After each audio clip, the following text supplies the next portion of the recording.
Hey guys, Tonic here. Today, I want to answer the question of, is Fallout First really worth it in 2021? Let's talk about it. Last year, I made a video called, is Fallout First really worth it in 2020? And to this day, people actually still comment asking tons of questions about Fallout First, and I do gotta say that that video is extremely dated by this point. When I made it, scoreboards still weren't even a thing yet, and the rewards were totally different then than they are now, so this will pretty much just be an updated version of that video. So first off, what is Fallout First? Fallout First is a monthly subscription very similar to the one in Elder Scrolls Online. You get a survival tent, a scrap box, sales in the atomic shop, atoms, and some unique Fallout First only cosmetics. You will also be gaining additional ranks to your scoreboard, but the most important thing about Fallout First and thing that most people get Fallout First for is the access to private worlds. Private worlds are 100% the best feature about Fallout First. I use mine almost daily. As you can see right here on the main menu, the private world is unlocked, so you can just hop right in there anytime that you want. So now that I am finally in the game world, you can take a look at the map, and it's literally just me in here.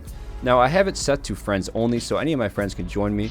For example, this right here, he's in a private world, so I could just hit join and just join him like that. However, you can set it to where it's private and invite only, but I mostly keep it on friends. Now, one of the best things about having a private world is just being able to go and loot anything that you want. No one else is going to be able to come in here and steal all of your stuff, so if you want to go do some farming runs for junk or scrap or anything like that, it is much easier having your own server where everything spawns in normally. Now, another massive benefit about private worlds is the ability to really just get in there and keep XP farming. Private worlds are going to reset every 5 minutes, so you can go in there, just completely clear out the white springs, hop into a social server, clear out the white springs again, and then go back to a brand new private world where all the enemies have respawned, and you can just keep repeating that process and get fresh spawns every single time you join. Now, another really cool thing about Fallout First is that you can actually swap items between characters very easily. So since your private world is up for 5 minutes after you leave, you can drop some items around Vault 76, leave that character, and then come back and rejoin the same private world as a different character, and your items will be right there just waiting to be picked up. So next up, let's talk about scrap boxes. These are probably the second best thing about Fallout First, so placing one down here, you're going to find it in your stash box inventory, and it costs about the same in materials. Now going up to it here, you can already see that I've been using this for a very long time. I have it absolutely filled with just all sorts of stuff, and all of this stuff in here is easily just thousands and thousands of pounds of scrap. Like for example, this right here, this stack weight alone is 175, but in my stash, it doesn't even show up here. So if I go over to junk, these are the only things I have in here just because I don't really want to get rid of them. But in here, you can just store as much as you want. There is no weight limit here like how there is in your character and in your stash box, so you can just completely fill it. Now, one thing I did fail to mention in my last video is what happens after you cancel your subscription. After you cancel your subscription, this will still remain and you will still be able to get in here and pull everything out. However, you won't be able to fill it. So a tactic that I see very often used is that people will be getting Fallout First for maybe a month, spend that month just grinding it out, getting as much scrap in that scrap box as possible, canceling the subscription and just using it like normal for maybe 3 to 4 months, and then when it starts running really low, they'll get it again for a month and fill it up and then just keep repeating that process while only being subscribed for a month but having access to that scrap box for as long as they're able to fill it up for. Now let's talk about the survival tent a little bit. The survival tent is a thing that is included with Fallout First, and it allows you to really just place down a mini camp almost anywhere. So this thing is going to have a musical instrument in it, a stash box, a scrap box, a cooking station, and a sleeping bag. And like I said, this is pretty much just like a mini camp. You place this down after events, or maybe if you're far away from your normal camp and don't want to travel back, you can throw your junk in here, you can throw some legendaries away that you might have. You can play this for an extra bonus for your AP, and you can sleep in here for an extra XP bonus. And also you can cook some recipes and stuff like that. So they're very versatile. There's a lot of things that you can do with them. And I even find myself placing this down during queen fights just for some cover to hide behind because there's a lot of very open areas. So you can kind of place this down and fight around it, go in here and hide in it and heal if you need to. They're just a very helpful thing to have. There's not really too much to it other than the fact that it's extremely helpful.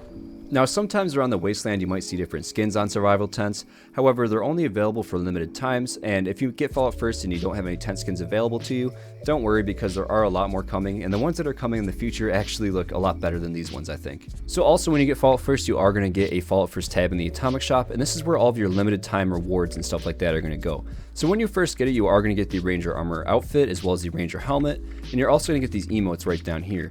However, you aren't going to be getting all of this stuff. This is just things that I've accumulated over the time of me having Fallout First, like the monthly rewards and as well as some random things from the scoreboard. But when you do get it, there is going to be a free item for the month. I believe last month was this backpack right here, and the month before that I believe was this Blue Demon prototype paint. So just over time of having Fallout First, you are going to build up quite the collection in here. Also in Fallout First, in the special tab, you are going to get different sales and things like that that normal people that don't have Fallout First won't see. So sometimes you'll get bundles that come back for a limited time or sales on certain items like outfits and armor pieces and things like that. So do keep an eye on the special tab because you can actually get some pretty good deals just being a Fallout First member. And so another thing with cosmetics about Fallout First is that in the scoreboard you'll see these little things on the side that are Fallout First only rewards. But the rewards themselves honestly aren't too wild. Like there's lunch boxes, some icons, there's a floor which is actually pretty decent, but more lunch boxes, a little helmet, more lunch boxes, and an armor set for T65. So as you see, the rewards aren't really too crazy to go out of your way and spend money just for the rewards, but they are nice to have, and it is an added bonus. So the last thing that you are going to be getting with the Fallout First membership is atoms. You are going to be getting 1,650 atoms every single month that you have Fallout First, and then you're going to get those atoms on the day that you originally got Fallout First. So if you got it on the 1st, you'll get them on the 1st of the next month. If you got them on the 21st, you're going to get them on the 21st, and so on. So with all of those things that you get from Fallout First out of the way, let's actually talk about if it's worth getting in 2021. Honestly, I kind of think it depends on the stage of the game that you are at. If you are a newer player, I don't think you really need it. Sure, it makes life a little bit easier, but I can definitely say that I beat the entire game without Fallout First and did most of the content in the game without it as well, like the side quests and just exploring random locations and things like that. When you are a new player, you have lots of spare room in the stash box, and honestly you can almost use someone else's tent after big server events like the Queen fights and Earl and things like that to put your stuff away. So for newer players, I'm not really so sure if it's worth it. However, if you are an endgame player, I really do think that it's actually worth it, because by that point in the game, your stash box is pretty much full with just all sorts of different legendaries. You're also going to be doing a lot more big events where you need that tent to be placed down. You're also going to be going on the private world and just farming tons of XP and getting sorts of scrap like that. So for endgame players, I really do think that it's worth it. But with both of those things being said, I actually sort of have like a little life hack or a way to kind of work the system of Fallout First. So I always tell people, if you are going to shell out maybe $10 to get something in the Atomic Shop, maybe a bundle that you really want or an outfit that you really want, just go ahead and put up an extra $3 and get a month worth of Fallout First. I think that the $12.99 will go a lot farther than your $10 worth of atoms, because you're going to be getting the extra 600 atoms, but on top of that you're also going to get all the cosmetic items that Fallout First comes with, whether it be from the scoreboard. You can go back and collect all that stuff that you missed. You can go in and get the ranger outfit and the emotes. You can also get the free outfit in the Atomic Shop for the week, or the free item, whatever it may be. And those items actually stay on your account forever, even after you cancel Fallout First. So if you were to get it for 1 month and cancel it, you can still wear the ranger armor whenever you want. You can still craft it whenever you want. So that alone I think is worth it. You're going to get an extra 600 atoms, as well as like 10 outfits and different emotes and things like that. But on top of all of that, you are also still going to have access to the private world for a month, the scrap box for a month, and the survival tent for a month. And you can kind of mess around with them, fill up that scrap box as much as you want, keep using it after your subscription's already ended. And the private world and things like that, just get on there for the month, just farm your scrap, XP farm, use the survival tent in the public worlds, and just have fun with it. I think that $12 just definitely goes way farther than $10 in this case. So with all that being said, that will pretty much do it for this video.